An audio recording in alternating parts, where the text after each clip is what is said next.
There's a moment in history when everything hinges on a single decision. When a commander stands on a wall and looks out at an army 5 times larger than his own and has to answer one question: do we fight or do we surrender? What he decides in that moment will not just determine the fate of his army, it will also decide the fate of a kingdom and whether an entire civilization survives or disappears from history. This is the story of that moment.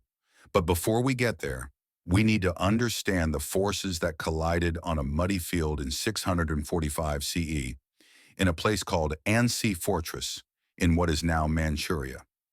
What we'll discover is a battle that defied the logic of numbers, a siege that lasted 88 days and became a turning point not just in Korean history, but in the balance of power across all of East Asia. The Tang Dynasty of China was the most powerful military force in the world. In the 7th century, the Tang controlled stretched across Eurasia. They commanded hundreds of thousands of soldiers. They had conquered kingdoms from Central Asia to the coast of China. Their armies had defeated every enemy they'd faced. When Tang emperors gave orders, civilizations trembled. When Tang generals took the field, victory was assumed. The Tang dynasty wasn't just powerful, it was assumed to be invincible. Meanwhile, on the peninsula that would become Korea, the kingdom of Goguryeo stood as an independent power. Possessing its own military tradition and culture, Goguryeo was determined to remain unconquered. For centuries, it had competed against Tang for dominance in the region. Sometimes they fought, sometimes they negotiated. Yet the question remained unchanged: who would control the peninsula? In 645 CE, Tang Emperor Taizong decided it was time to settle that question permanently. He would invade Goguryeo. He would destroy its independence. He would add another kingdom to the growing collection of Tang territories. He raised an army of approximately 300,000 soldiers, a vast force by any standard. He gathered supplies. He organized logistics. He prepared for what he expected to be a straightforward military campaign. What he didn't expect was that a kingdom with no hope of winning would somehow find a way to resist. The story of the siege of Ansi Fortress begins with a man named Yeon Gaesomun. He was the commander of Goguryeo's military, a general who understood that Goguryeo could never match Tang's full military might in open battle. If the kingdom was going to survive, it would have to do so through a different kind of warfare. Yeon Gaesomun had a strategic vision. Instead of meeting Tang in the field where numbers would decide the outcome, he would allow Tang to spend resources on siege warfare. He would choose a fortress that could be defended. He would fill it with soldiers who understood that their role was not to win, but to delay, to make conquest so expensive in time and resources that Tang would eventually decide the cost wasn't worth the prize. The fortress he chose was Ansi. It was positioned on high ground. It had walls, it had access to water. It could store supplies. It was designed to be defensible. Yeon Gaesomun placed approximately 5,000 soldiers inside the fortress under the command of a general named Yang Mun. These weren't crack troops selected from the elite of Goguryeo's military. They were competent soldiers, but their primary qualification for the mission was that they were willing to take it. They understood what they were volunteering for: a siege that would likely last months against an enemy with unlimited supplies and reinforcements, with the goal not of victory, but of survival. When Tang Emperor Taizong arrived at the walls of Ansi Fortress with approximately 20,000 soldiers, the main force with more troops spread across other operations, he expected the siege to last perhaps a week or two, maybe a month if the defenders were particularly stubborn. He had conquered fortresses before. This one didn't look particularly impressive. Yes, it was on high ground. Yes, it had walls. But Tang had siege equipment. Tang had unlimited supplies. Tang had military traditions that went back centuries. What was a small Korean fortress against the full might of the Tang dynasty? The emperor ordered his soldiers to begin siege preparations. They would build siege towers. They would assault the walls. They would starve out the defenders. Within a matter of weeks, the fortress would fall. Then Taizong could march on to the next objective. What Taizong didn't understand was that he was walking into a trap. Not a trap of walls and gates, but a trap of time and will. Yeon Gaesomun had planned for this. The fortress wasn't meant to be conquered quickly. It was meant to be a wound that bled Tang resources continuously until the empire decided that bleeding was more costly than retreating. The siege of Ansi Fortress began in the summer of 645 CE. The weather was warm, the walls were intact, the defenders were prepared. Tang soldiers surrounded the fortress in layers. They built siege lines to prevent supplies from entering. They constructed ramps and siege towers to assault the walls. They brought catapults and battering rams. They had all the tools of medieval siege warfare. Inside the fortress, the 5,000 defenders watched from the walls as Tang prepared to assault them. They knew the mathematics of their situation. They had 5,000 soldiers against 20,000. They had limited supplies inside the walls. They had no hope of reinforcements. The rest of Goguryeo army was defending other positions against other Tang invasions. But they had something else. They had motivation. They understood that they weren't being asked to win a battle. They were being asked to survive. Gaesomun's strategy was brilliant in its simplicity. Make the siege as costly as possible.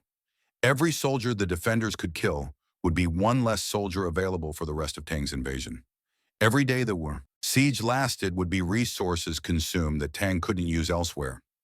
Every assault that failed would demoralize the Tang army while the defenders remained relatively fresh. The first assaults on the walls came within days. Tang soldiers, confident in their numbers and equipment, rushed the walls. They expected the walls to fall quickly. They expected the defenders to panic at the sight of such a large army. Instead, they found themselves facing disciplined defenders who had prepared for exactly this kind of assault. What happened over the next 88 days wasn't a dramatic siege in the traditional sense. It was a grinding process of attrition. The Tang would assault the walls. The defenders would repel the assault. Soldiers would die on both sides, but Tang had more soldiers to spare. The Tang would rest for a few days and assault again. The defenders would hold. Contemporary accounts describe the siege as becoming increasingly desperate for Tang. The soldiers couldn't break through the walls. Every assault cost lives. Every failure meant morale dropped a little further. Meanwhile, inside the fortress, the defenders were also suffering. Supplies were dwindling. The disease was spreading. Soldiers were dying of wounds and sickness as much as from combat. But they held. They understood that their job wasn't to achieve some glorious victory. Their job was not to break. The psychological battle became as important as the physical one. Tang soldiers, expecting a quick conquest, found themselves in a grinding siege with no end in sight. They were dying in a foreign land, assaulting walls that seemed impossibly strong. Every day that passed was a day further from home, a day when supplies became scarcer, a day when winter grew closer. For the defenders of Ansi, every day they survived was a victory. Every assault they repelled meant that another day was bought for Goguryeo. Another day when Tang was tied up here was another day when other Goguryeo forces could reorganize, could reinforce other positions, could prepare for whatever came next.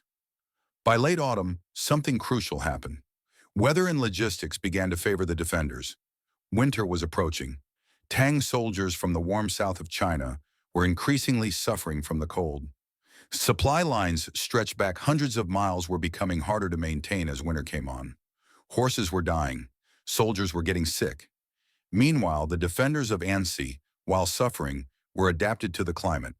They had chosen this fortress partly because they could store supplies. They had prepared for a long siege. Tang had prepared for a short campaign. More importantly, news began to reach Taizong that other Goguryeo positions were holding firm.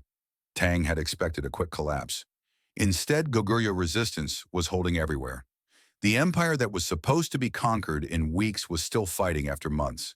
The cost-benefit calculation was shifting.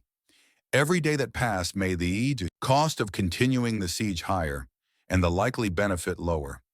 If Taizong continued, he might eventually conquer the Ansi Fortress. But by then, winter would be here. His armies would be exhausted. His supply lines would be strained to breaking. Alternatively, he could withdraw. He could preserve his forces. He could reorganize and try again next year. After 88 days of siege, Tang Emperor Taizong made a decision that shocked both armies. He withdrew. The emperor, who had expected a quick conquest of Goguryeo, admitted in effect that he couldn't conquer even a single fortress. He ordered his forces to fall back. He pulled away from the walls. He began the march back to Tang territory. Inside Ansi Fortress, The defenders watched as the vast Tang army that had surrounded them began to dissipate. At first, they couldn't believe it. They had survived. Against 20,000 soldiers, with 5,000 defenders, they had held. It wasn't a victory in the way that most battles produce victories. Ansi Fortress hadn't defeated the Tang army in open battle. It hadn't destroyed Tang's military capability, but it had accomplished something equally important. It had broken the assumption of inevitability. It had shown that Tang could be resisted, that Tang, despite its overwhelming superiority, could fail. The psychological impact of that failure would ripple across all of East Asia. Let's talk about how 5,000 soldiers held against 20,000 for 88 days. The answer reveals something fundamental about siege warfare and human motivation. First, the geography mattered. Ansi Fortress was positioned on high ground. This meant that Tang attackers had to advance uphill to assault the walls. Defenders have a natural advantage in defending uphill positions. Gravity helps them. Projectiles fall down faster than they go up. Soldiers charging uphill tire faster than soldiers defending on high ground. Second, the walls mattered. A fortress wall is a force multiplier. A single defender on a wall is worth multiple attackers trying to cross it. Historians estimate that for a siege to be successful, attackers need roughly a 3-to-1 advantage just to have a reasonable chance of breaking through defended walls. Tang had a 4-to-1 advantage, which is barely sufficient. But the crucial factor was psychology. The defenders weren't trying to win a battle, they were trying to survive. This gave them an advantage that pure numbers don't capture. A soldier defending his fortress, defending his homeland, has a different motivation than a soldier assaulting walls in a foreign land. Contemporary accounts describe Tang's soldiers becoming increasingly demoralized as the siege dragged on. They were dying for no apparent gain. Every assault failed. Every day brought them no closer to victory. Meanwhile, the defenders, despite their hardships, remained steadfast. This wasn't because the defenders were braver. It was because they understood the game differently. They knew they would probably die or suffer wounds, but they also knew that every day they survived was a day Goguryeo remained independent. Every assault they repelled bought time for the rest of their kingdom. One factor that is often overlooked in medieval siege warfare is logistics. Feeding 20,000 soldiers for 88 days requires enormous quantities of supplies. Tang had brought supplies from hundreds of miles away. These supplies came by wagon, by horse, by foot. They came through a supply chain that had to cross rivers and mountains and hostile territory. Every day that the siege continued meant more supplies consumed. Meanwhile, Ansi Fortress only needed to supply 5,000 defenders. They had prepared the fortress with this in mind. They had stored supplies, they had access to water. They could survive on much less total quantity because they had fewer mouths to feed. By autumn, as Tang's supply lines became stretched, the math began to shift. The Tang army, despite outnumbering the defenders 4-to-1, was actually at a disadvantage in terms of sustainable warfare. They were consuming supplies at a rate that became increasingly difficult to maintain.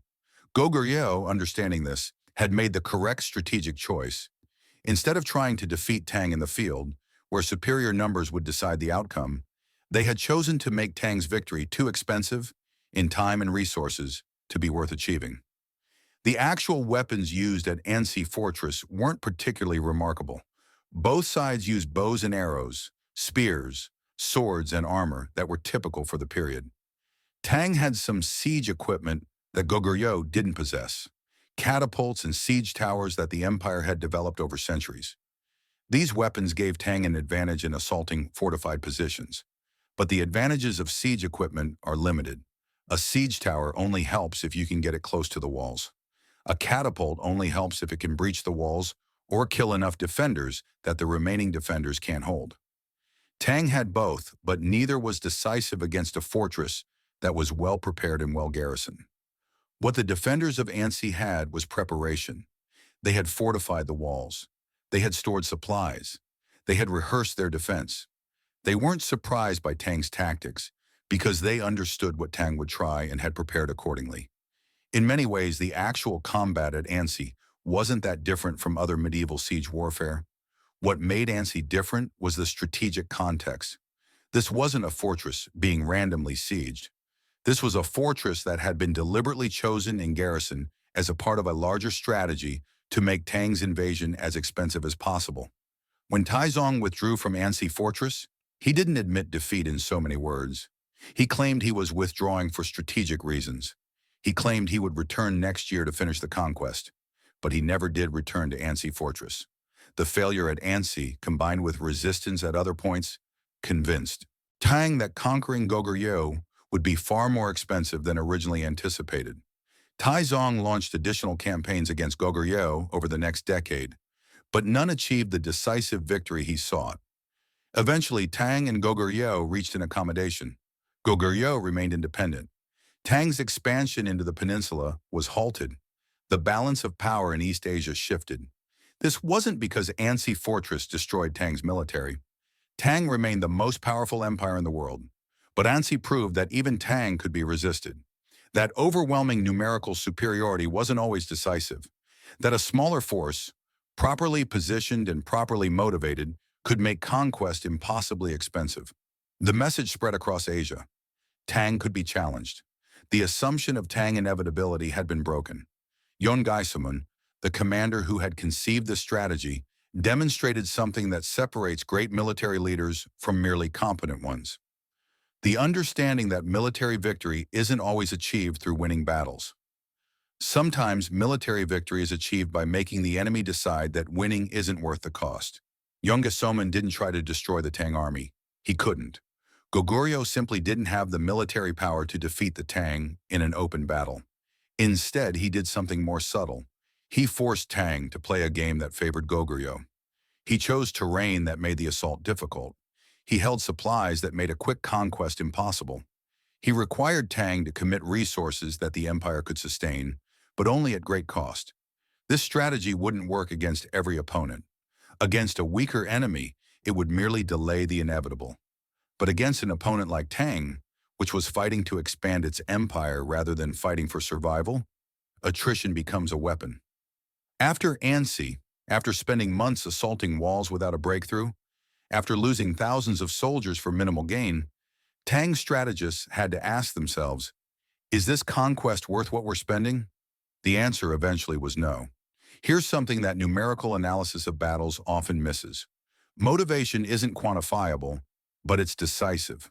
The Tang soldiers assaulting Ansi Fortress were professionals. They were well-trained.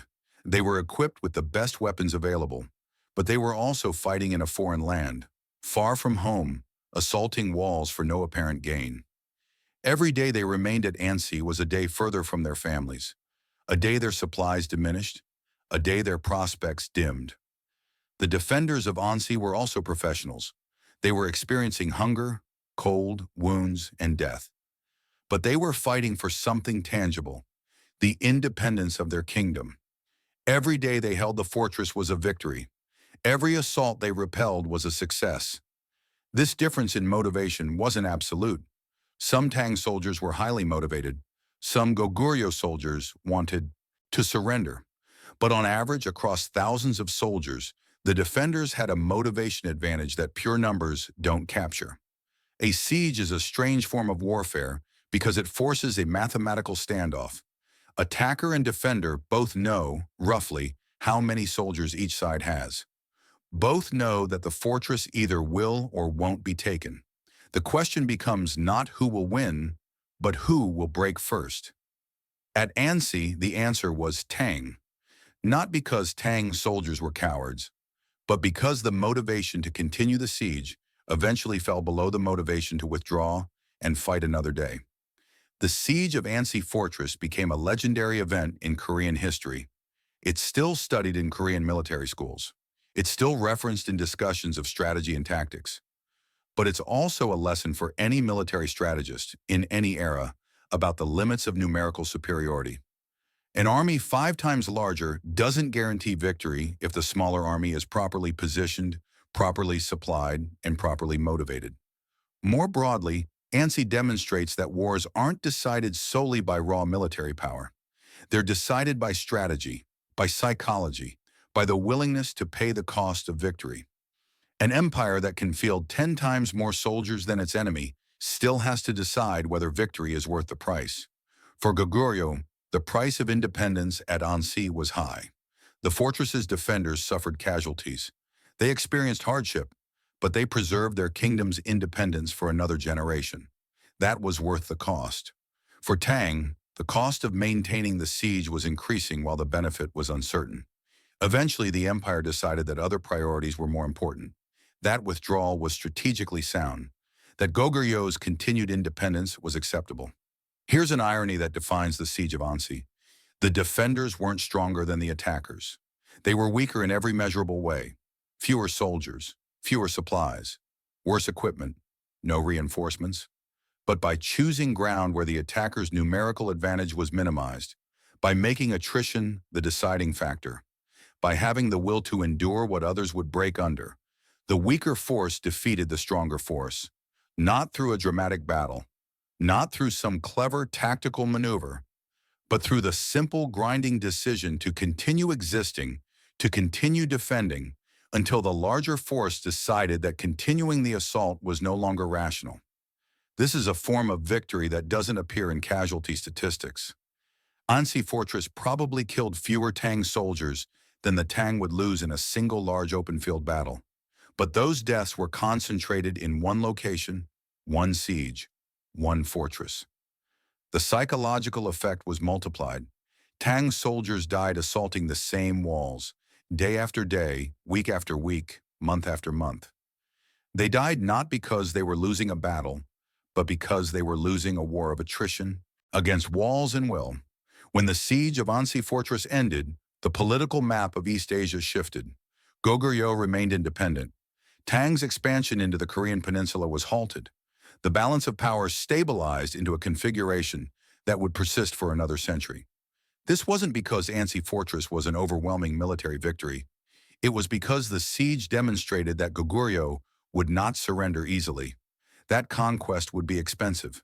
That the assumed natural order, Tang dominating, smaller powers submitting, wasn't inevitable. Over the next centuries, this lesson would be reinforced.